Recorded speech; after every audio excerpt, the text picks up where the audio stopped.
No início dos anos 1990, a cidade de Nova York ostentava um título incômodo: a capital do crime nas Américas.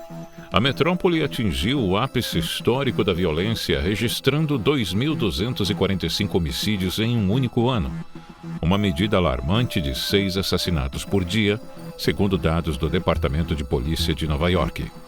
Caminhar pelas ruas de Manhattan após o anoitecer era um risco. O metrô, coberto por grafites e tomado por pequenos furtos, tornou-se o símbolo visível de um estado que parecia ter perdido o controle sobre o espaço público.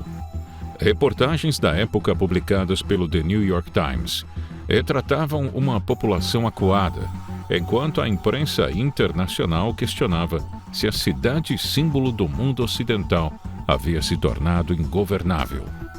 Foi nesse cenário de tensão que o promotor federal Rudolph Giuliani venceu as eleições de 1993 com uma proposta que entrou para a história: a política de tolerância zero com a criminalidade. É o que veremos agora neste vídeo da Brasil Paralelo. Desde a década de 70, Nova York enfrentava uma profunda desindustrialização e graves crises orçamentárias. No entanto, o fator catalisador no final dos anos 80 foi a devastadora epidemia do crack.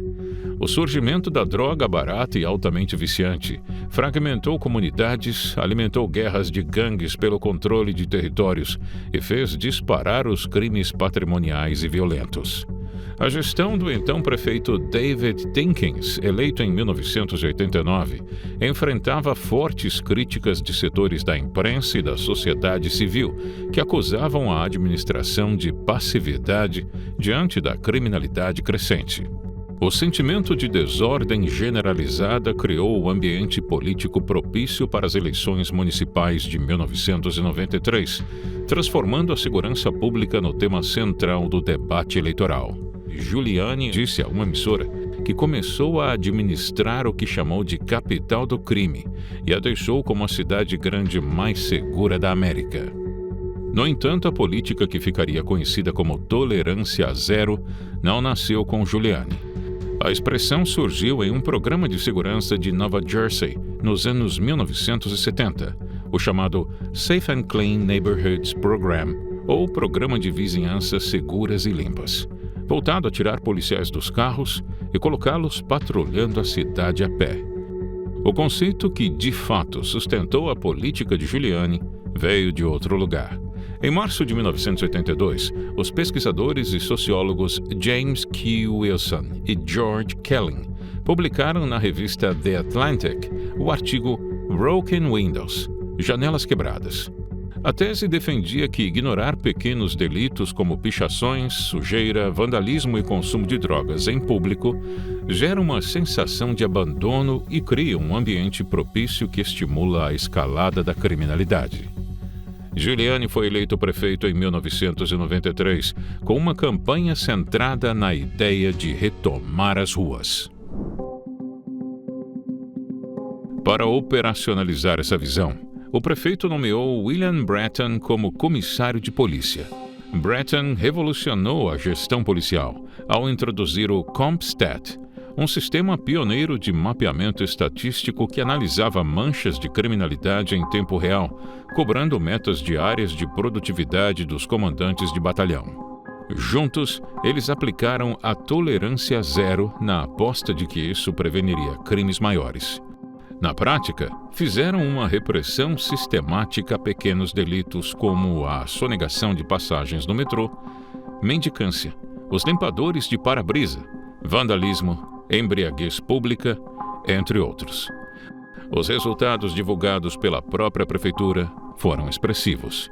Em dezembro de 1996, um comunicado oficial anunciou que a cidade fechava o ano com a menor criminalidade em mais de um quarto de século, após 3 anos seguidos de quedas de 2 dígitos, com os homicídios caindo quase 50%.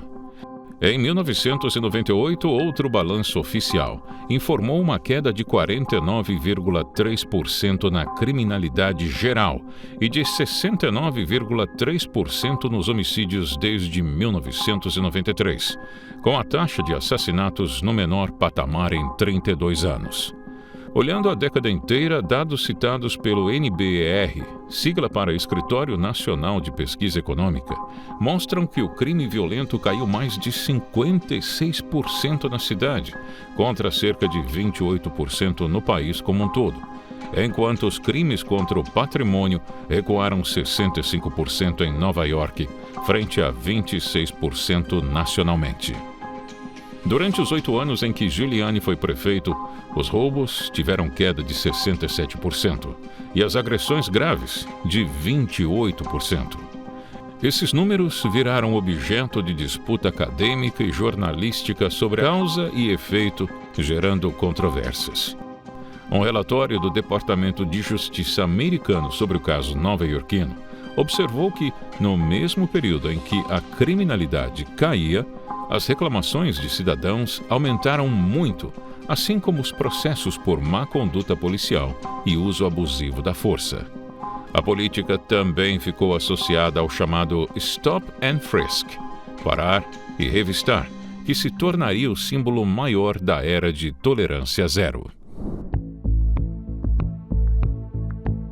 A prática de abortar e revistar pessoas por suspeita razoável foi intensificada nos anos seguintes, inclusive na gestão do sucessor de Giuliani, Michael Bloomberg. Mas ela se tornou alvo de uma ação judicial histórica, a Floyd versus City of New York. Em agosto de 2013, a juíza federal Shira Scheindlin decidiu que as práticas de stop and frisk da polícia de Nova York eram inconstitucionais, pois violavam a proteção contra buscas e apreensões arbitrárias. A decisão apontou que, entre 2004 e 2012, 4,4 milhões de nova-iorquinos foram parados pela polícia, porém cerca de 90% deles foram liberados sem qualquer indício de infração. A prefeitura recorreu da decisão, mas o desfecho político mudou o rumo do caso. O sucessor de Bloomberg, Bill de Blasio, eleito com uma plataforma crítica ao Stop and Frisk, retirou o recurso da cidade assim que assumiu o cargo, encerrando a disputa judicial em torno da decisão. O resultado prático é que a era Giuliani deixou 2 legados que convivem até hoje no debate público americano.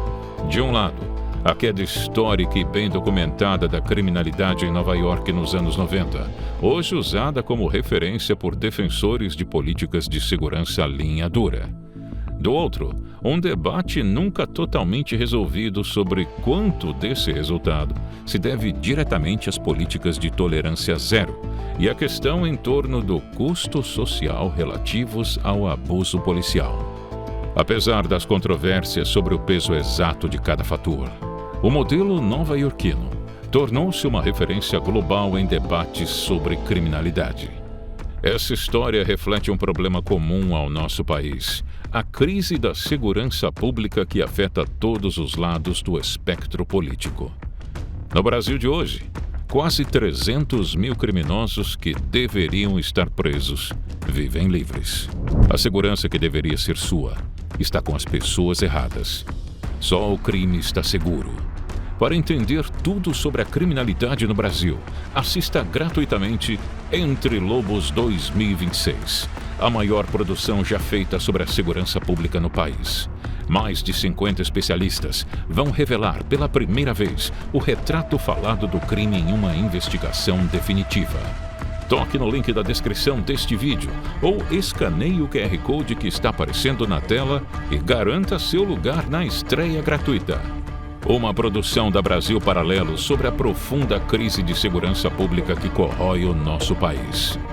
O Brasil deixou a porta aberta para o crime e você vai entender como e por quê.